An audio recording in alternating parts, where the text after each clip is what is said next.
Curiosity AIs, battles that changed the world. The civil war between Pompey and Caesar. The Battle of Gaugamela, fought on October 1, 331 BCE, was one of the most significant and decisive military encounters in ancient history.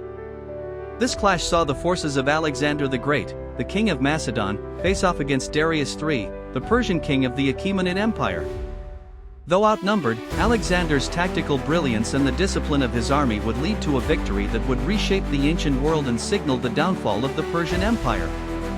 By the time of Gaugamela, Alexander had already achieved extraordinary military success. He had inherited the Macedonian throne at the age of 20 in 336 BCE following the assassination of his father, King Philip II. Alexander quickly subdued revolts in Greece and set his sights on the east, where the vast and wealthy Persian Empire lay. His ambition was to fulfill his father's dream of conquering Persia, a power that had long been the dominant force in the ancient world. In the years preceding Gaugamela, Alexander had already dealt Darius III a crushing defeat at the Battle of Issus in 333 BCE. Following Issus, Alexander pushed deeper into Persian territory, securing Egypt and establishing the city of Alexandria. With these victories, Alexander positioned himself as a formidable challenger to the Persian king. However, Darius III was not ready to give up his empire. He amassed an enormous army, significantly larger than Alexander's, hoping to confront the Macedonian king in a final, decisive battle. Darius chose a battleground near the village of Gaugamela, a flat and open plain ideal for deploying his large numbers and fearsome war chariots. Confident in his numerical superiority, Darius was determined to defeat Alexander once and for all. Alexander's army, though significantly smaller than Darius's, was highly disciplined, well-trained, and fiercely loyal to their king. His forces numbered around 47,000 men, consisting of the core Macedonian phalanx, armed with long spears called sarissas, alongside cavalry, archers, and light infantry from Greece and other regions under his control. Alexander's companion cavalry, an elite unit, was considered the finest cavalry force of the time and would play a crucial role in the battle. In contrast, Darius III commanded an army estimated to be between 100,000 and 250,000 soldiers, though ancient sources vary widely in their estimates. The Persian army included a diverse array of forces, from infantry, cavalry, and archers to more specialized units like the Scythian horse archers and the fearsome war elephants. The centerpiece of Darius's forces was his elite chariots, equipped with scythe blades that extended from the axles, designed to mow down enemy troops as they charged through the ranks. With such a vast and varied force, Darius was confident he could encircle and overwhelm Alexander's much smaller army. Darius carefully prepared the battlefield at Gaugamela. He had the ground smoothed and leveled to maximize the effectiveness of his chariots, which he believed would cut through the Macedonian lines with devastating effect. He also positioned his troops in a wide arc, intending to envelop Alexander's forces from all sides. Alexander, understanding the gravity of the situation, prepared meticulously. He knew that fighting on flat terrain against such overwhelming numbers would be incredibly dangerous. However, he also understood Darius's weaknesses, particularly his over-reliance on the size of his army and the terrain. On the night before the battle, Alexander's army rested well, while Darius, perhaps nervously anticipating the encounter, kept his forces awake and ready for a dawn assault. At dawn, both armies formed up for battle. Darius positioned himself at the center of his massive army, surrounded by his royal guard. His chariots and cavalry were placed on the wings, ready to sweep around and encircle the Macedonian forces. Alexander, on the other hand, adopted a more flexible and calculated strategy. He arranged his troops in a slanted formation known as the oblique order, with his right wing, where he commanded his companion cavalry, slightly advanced. As the battle began, Darius ordered his chariots to charge, hoping to break the Macedonian lines early. However, Alexander had anticipated this move.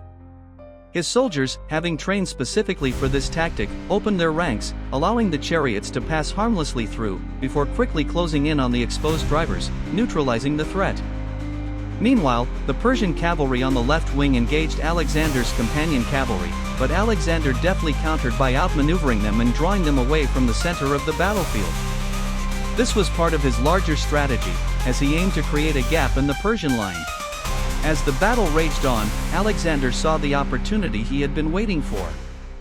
With the Persian cavalry distracted on the wings and Darius's center exposed, Alexander launched a bold and decisive maneuver.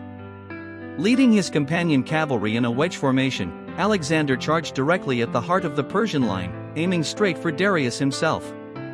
The speed and precision of Alexander's attack caught the Persians off guard. The Macedonian phalanx advanced in support, and soon, the entire Persian center was in chaos. Darius, realizing that his position was vulnerable and fearing for his life, panicked and fled the battlefield in his chariot.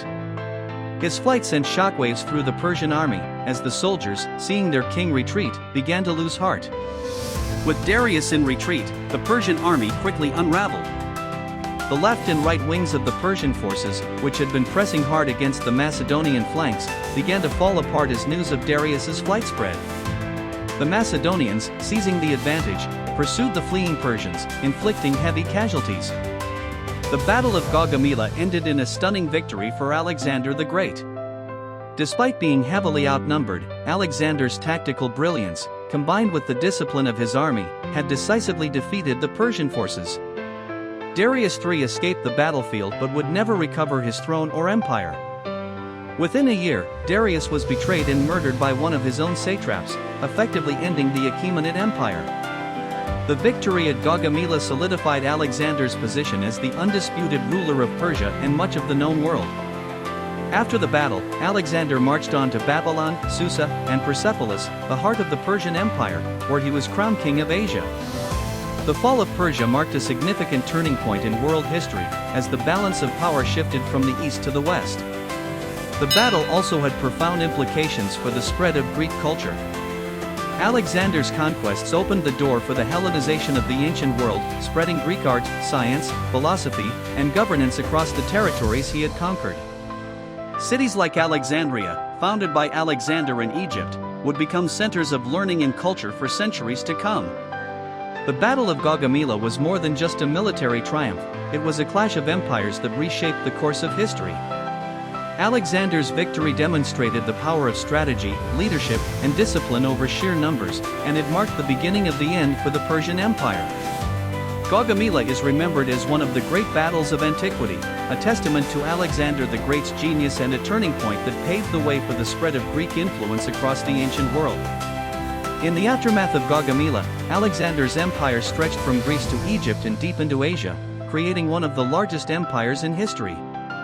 His legacy would endure for centuries, influencing cultures, politics, and military strategy across the globe. The Battle of Gaugamela, in its scope and significance, stands as one of the most important moments in the annals of military history.